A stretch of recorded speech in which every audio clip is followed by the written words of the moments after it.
Kita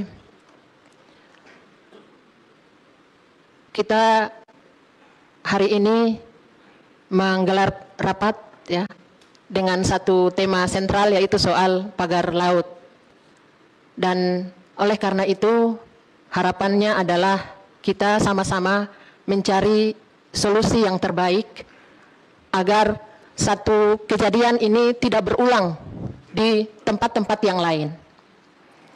Yang pertama, saya ingin menyampaikan bahwa kasus pagar laut di Tangerang ini pada saat Pak Menteri Wahyu Sakti Trenggono menjadi Menteri 5 tahun kemarin ya Pak ya. Dan baru terungkap setelah viral, rame di media sosial, seakan-akan satu institusi yang besar yang bernama KKP yang mengurus laut itu tidak berfungsi, mohon maaf.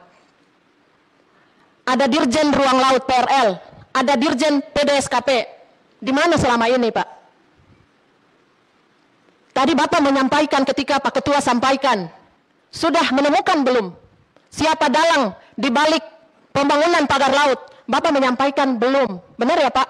Belum. Aneh, Pak. Jujur terus terang, memang menemukan orang jujur di negara ini susah. Dan kalau hari ini pun KKP menyampaikan belum menemukan siapa dalangnya, terus terang sebagai wakil rakyat kami juga heran juga, Pak. Bukankah KKP punya semua sarana yang ada? Jawab kepada kami secara jujur, Pak, apa masalahnya? Gitu. Apakah kurang anggaran untuk pengawasan? Ataukah memang KKP memang kurang anggaran sebagaimana yang kita keluhkan selama ini? Bukankah KKP punya satelit-satelit? Yang saya tahu Pak Menteri sudah di-launching bulan Juli ya. FOA ya kalau tidak salah ya. FOA ya Pak ya? Belum. Beda ya. Yang satelit yang pernah Pak Menteri sampaikan presentasi di periode kemarin untuk mengawasi seluruh aktivitas di atas ruang laut itu untuk kapal. Untuk aktivitas-aktivitas lain di atas ruang laut belum. Nah, ini juga salah satu catatan pimpinan. Mungkin kita perlu menambah lagi pengawasan lain untuk aktivitas di ruang laut kita.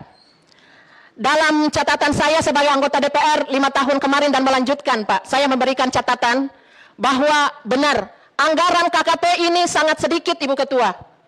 Hanya 6,2 triliun dibanding dengan anggaran Kemenhan 147 triliun. Padahal fungsi KKP ini menjaga kedaulatan laut kita, menjaga seluruh potensi perikanan kita. Dari 8 asta citanya Presiden Prabowo, 7-nya itu dijalankan oleh fungsi yang dijalankan oleh KKP. Saya minta pimpinan dalam hal ini secara resmi dan tegas, anggaran KKP harus dinaikkan. Tersenyum dulu lah Pak Menteri untuk hal ini, karena dari tadi kami lihat Pak Menteri itu kayak kusut begitu. Tapi Pak Menteri, kalau anggarannya sudah ditambah, jangan lagi ada kecolongan seperti ini.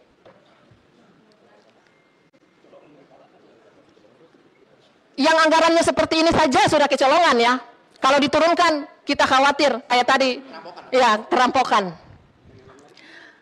Pak Menteri, mungkin saya tidak bicara banyak gitu, tapi saya ingin menyampaikan bahwa persoalan pagar laut ini ada hikmah di balik semua ini, dan mudah-mudahan persoalan ini bisa menjadi satu catatan penting untuk menjaga kedaulatan laut kita. Kemudian kalau bisa, KKP itu dalam paradigma pengelolaan laut itu jangan hanya bicara tentang urusan perikanan, tetapi juga urusan kelautan, Pak. Saya memberikan catatan kritis untuk urusan kelautan ini. Di Dirjen PRL belum melakukan fungsi-fungsi itu secara lebih luas, gitu. Jadi ketika Pak Menteri menyampaikan mengejar PNBP 12 triliun, saya menyampaikan berarti Pak Menteri ini orientasinya masih untuk mengejar PNBP di sektor perikanan. Tapi di satu sisi, fungsi untuk menjaga kedaulatan laut kita belumlah dijalankan. Oleh karena itu, ke depan harus seimbang. Menjaga potensi perikanan kita dan menjaga kedaulatan laut kita dalam pemanfaatan ruang laut ini juga harus bisa dilakukan. Terakhir Pak, saya tadi agak kecewa dengan pernyataan Pak Sekjen. Hati-hati, Pak Sekjen menyampaikan bahwa kami hati-hati dalam mengawasi siapa mereka yang telah membangun pagar laut. Ini kok hati-hati untuk siapa sih Pak? Bukankah dalam temuan saya Pak, saya pada saat reses kemarin ada keluhan kepada nelayan kita, Ibu Ketua, itu nelayan untuk bangun satu keramba saja, keramba di laut ya, keramba, mau keramba tancap atau keramba apung, itu sudah dikejar-kejar harus bayar PNBP. Nah ini sudah 30 km dibangun, harus hati-hati. Waduh, kita ini kok pro oligarki banget gitu loh. Saya harus sampaikan di sini. Itu Ibu Ketua. Terima kasih. Saya perlu menyampaikan juga kalau bisa KKP memberikan apresiasi kepada seorang nelayan yang sangat berani, yaitu Pak Khalid, Pak. Dia sangat lantang dan menyampaikan bahwa berani sekali ya menyampaikan itu, dan kita harapkan nelayan-nelayan kita cerdas seperti itu, membantu KKP menjaga kedaulatan laut kita. Terima kasih Ibu Ketua. Wabillahi taufiq wal hidayah. Assalamualaikum warahmatullahi wabarakatuh. Allahumma sholli ala sayyidina Muhammad wa ala ali sayyidina Muhammad. Teman-teman sahabat Kazib dimanapun Anda berada, semoga Allah Subhanahu wa taala memberikan rahmat dan hidayah kepada kita semuanya. Amin ya Allah ya rabbal alamin. Teman-teman sahabat Kazib, alhamdulillah, kabar gembira, Pak Khalid mendapat apresiasi dan harus diapresiasi oleh pemerintah. Jadi Pak Khalid ini adalah orang yang cerdas, orang yang jujur, orang yang pemikirannya luas gitu. Jadi memang wajib harus diberikan apresiasi yang setinggi-tingginya oleh pemerintah, ya. Bukan hanya sebatas A+ ataupun ucapan terima kasih, tapi harus ada apresiasi yang besar, apresiasi yang tinggi, bukan masalah jabatan ataupun uang. Tapi harus ada dukungan daripada pemerintah agar pemerintah bisa sedikit mengurangi beban pemerintah lah, istilah kata seperti itu ya. Jadi wajib pemerintah memberikan apresiasi kepada Pak Khalid, sang nelayan Banten. Jadi Pak Khalid ini kenapa bisa cerdas, bisa pemikirannya luas? Karena beliau ini sering membaca buku ya, sering membaca buku apa saja mungkin, karena saya lihat dari dialektikanya beliau ini orang hebat. Daripada saya belepotan, kan beliau ini orang hebat.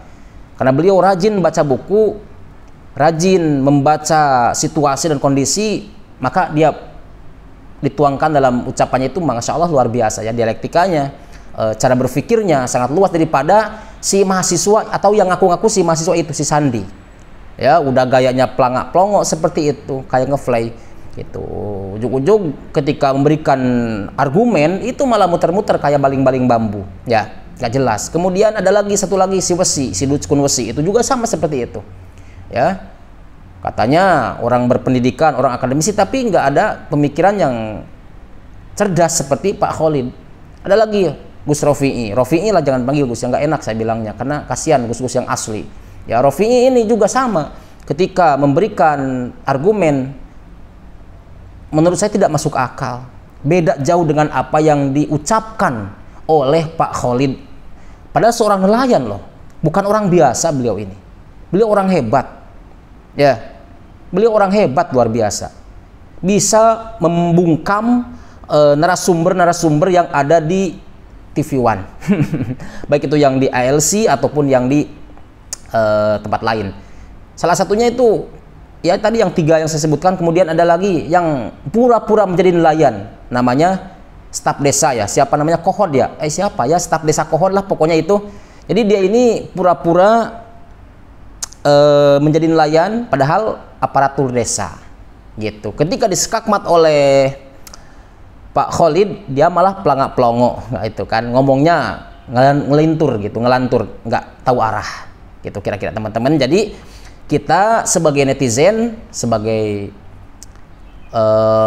apa namanya, pengawal orang-orang yang tertindas, orang-orang lemah, kita memang itu adalah sebuah kewajiban kita. Kita yang harus mengawal mereka. Wabil khusus kita kawal Pak Khalid ya teman-teman, agar Pak Khalid itu benar-benar mendapatkan dukungan daripada pemerintah, seperti itu, seperti yang diucapkan oleh DPR yang satu ini. Kan udah saya bilang, selain Tuhan yang Maha Esa, dalam kurung Allah, semua kekuasaan yang ada di muka bumi ini lenyap, punah. Harta, ketenaran, kehebatan, kesaktian, kekuasaan apa aja selain dari Allah punah.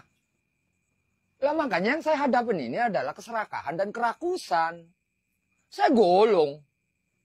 Takut sama siapa? Ujungnya kan mati. Lah mati bagi saya mah telur netes. Paham? Telur itik netes, tek, piak. Pindah di alam yang lebih luas sehingga saya lebih merdeka, tidak terkungkung oleh jasad. Itu aja. Udah selesai. Jadi takut sama siapa gitu kan?